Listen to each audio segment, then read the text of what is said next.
8 is back on number 6. Need to correct that one. What was it? Z, yeah, right here, Z.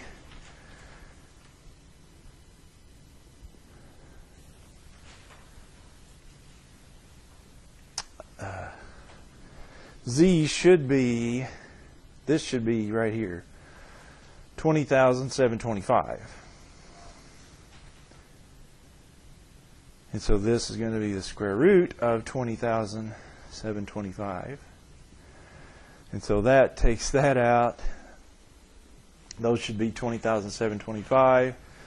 So you should divide by the square root of 20,725, which only amounts to point. It's a point. It's a 1/10 error. It's 168.8 miles per hour. Check me on that, but I think it should be 168.8. 24,300 divided by the square root.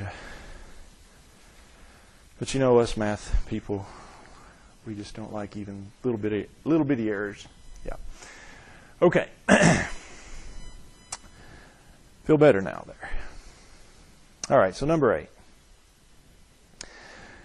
We have a swimming pool problem. This is kind of like the trough problem because we've got a swimming pool which has the cross-section area as shown there, but it's 25 feet long. So just imagine, you know, we're going out here 25 feet this way.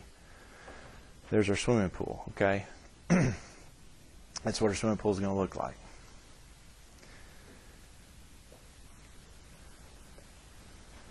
Okay? I'm going to leave that there. All right. So, if the pool is being filled at a rate of 0.5 feet cubed per minute, how fast is the water level rising when the depth is 3 feet? Okay, well, that's a good question. See if we can answer it.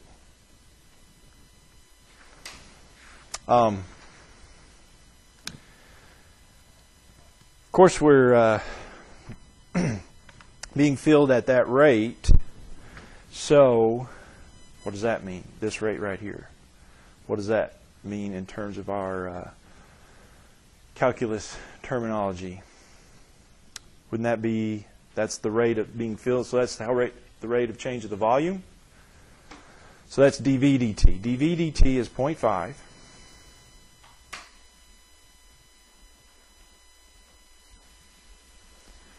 feet cubed per minute.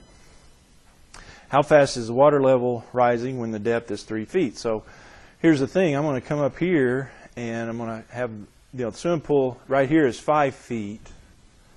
This little jog, if you will, out of it. That's 5 feet tall. So when we're at 3 feet, we're right in here. So I want to know what, when I've got a height there of 3, how fast is that height changing? So dH dt when h is 3. What is it? Well, as you know, the first step after talking about all that is to get a formula. And the volume of this particular part, now if we were up here in, you know, the upper part, that'd be another thing, but we're down here. So wouldn't the volume of this part right here be just like it was for the trough in number 7? I'd take the cross-sectional area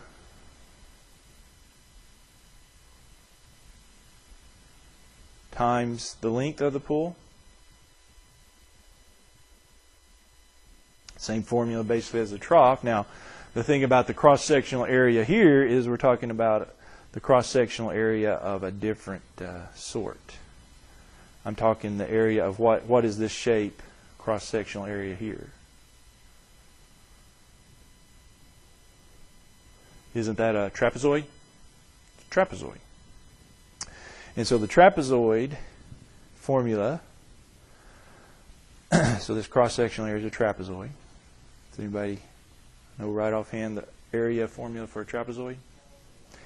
Area formula for a what? Okay, keep going. Different ways you can write it, but it's 1/2 the height times big B plus little b, where by that I mean big B is this distance here, and little b is the distance on the bottom. It's the two, big B plus little b are the two parallel side lengths, if you will, of the trapezoid. So that's, I guess, the bad news. The good news is I've got the length, and the length is going to stay fixed because that length is talking about the length of the pool, which is 25 feet.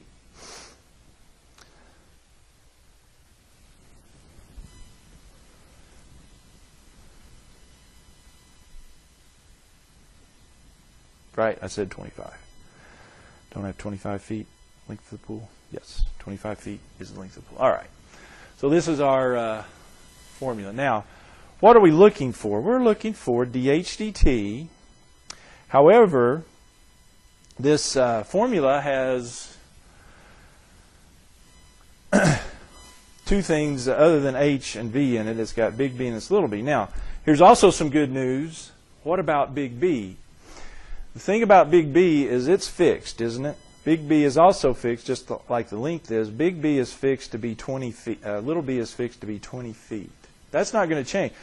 Even if the water level rises, say, it's at 1 foot, little b is still 20.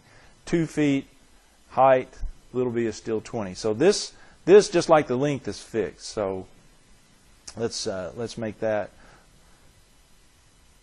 also a little change there.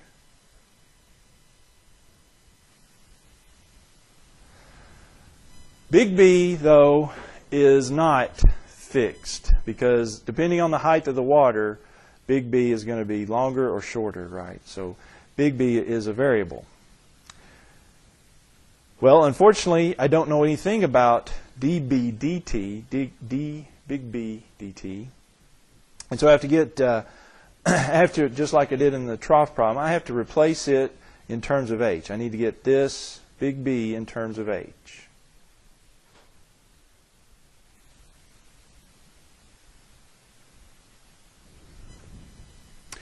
And here's how I can do that. Let's draw that kind of this area here. Explode that out over here a little bit.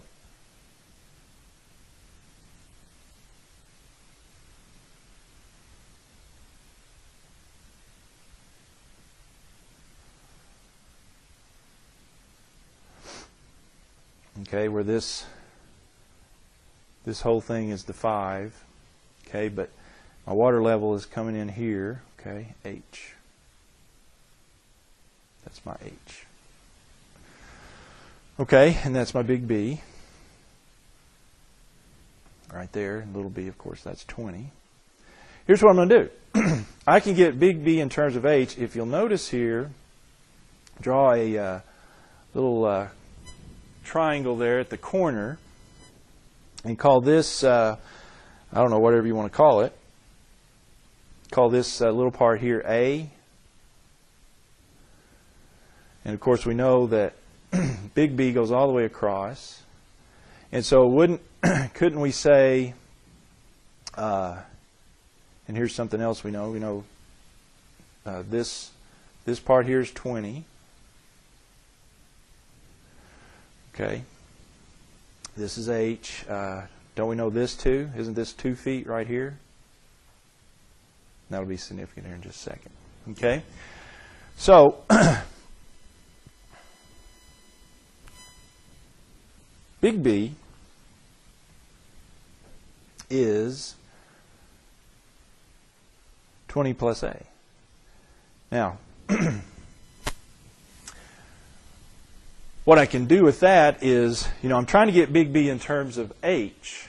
How can I, though, I've got it in terms of little a, what I call little a, this little piece right here. How could I get A in terms of H? Well, do you see something here? Don't I have similar triangles just on this little corner triangle there? Can I use my similar triangles again?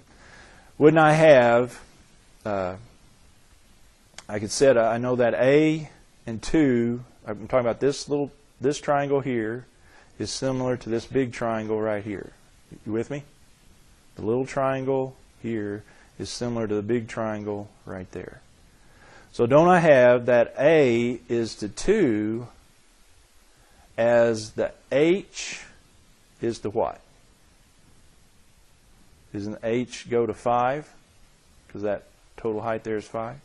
With me on that? A is to 2 as H is to 5. Well, if I cross multiply there, 5A equals 2H. Divide by 5, I've got A is 2H over 5. 2H over 5.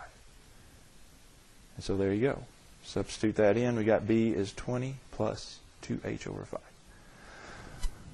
5. And so that's our big B in terms of H. So let's replace it. It's 1/2 H. So now I know big B is 20 plus 2H over 5.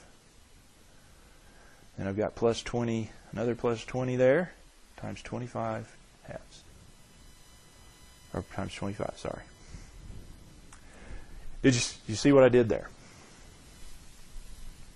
The thing of these are, on those trough problems, is you've got to get that one variable out of there in terms of the other variable, which in this case is the height. If you've got that extra variable on the right, like we had here, you've got to get that out of there in terms of the other. So that's the whole thing. And usually it is using your similar triangles. This was a little bit of an altered form of that, but okay. All right. So now we're going to clean that up. Well, let's go ahead and put the 25, the 1/2 times the 25 together. So that'd be 25 halves H. And then in the parentheses here, I can add the 20, so I have 40 plus 2H over 5.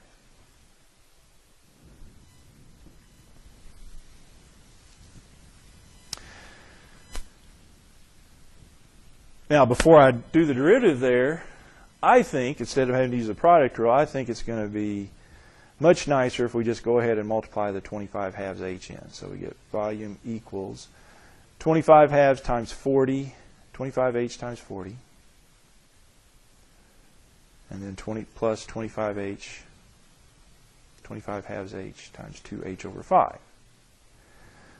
And simplify that, which I think does nicely. That goes 20, so that's 500H up front. The 2's cancel, the 5 goes into the 25. So don't I have 5H squared there? All right. So finally, here's our volume of our swimming pool, and it's only in terms of H. So now I can set off doing what I intended to do, which was find the rate of change of the height. So I need to, what's next? DDT it?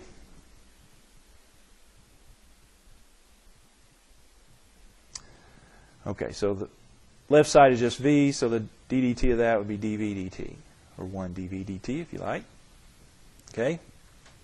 Then, DDT that, that's going to be 500 dH dt. Then the DDT of that would be 10H dH dt.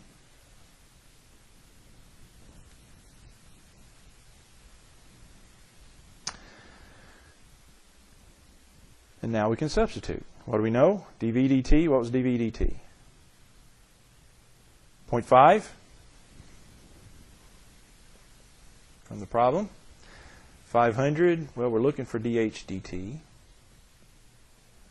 So that'll stay in there. And then 10, the height is that we're looking at is find dH dt when h is 3, right?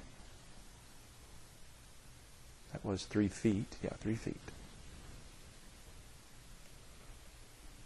And so d 0.5 equals, that'll be 500, that'll be 30, of course, so it'd be 530 dHdt. So divide by 530. And so that water level rising is not very much. 0.5 divided by 530. Whoa, really small.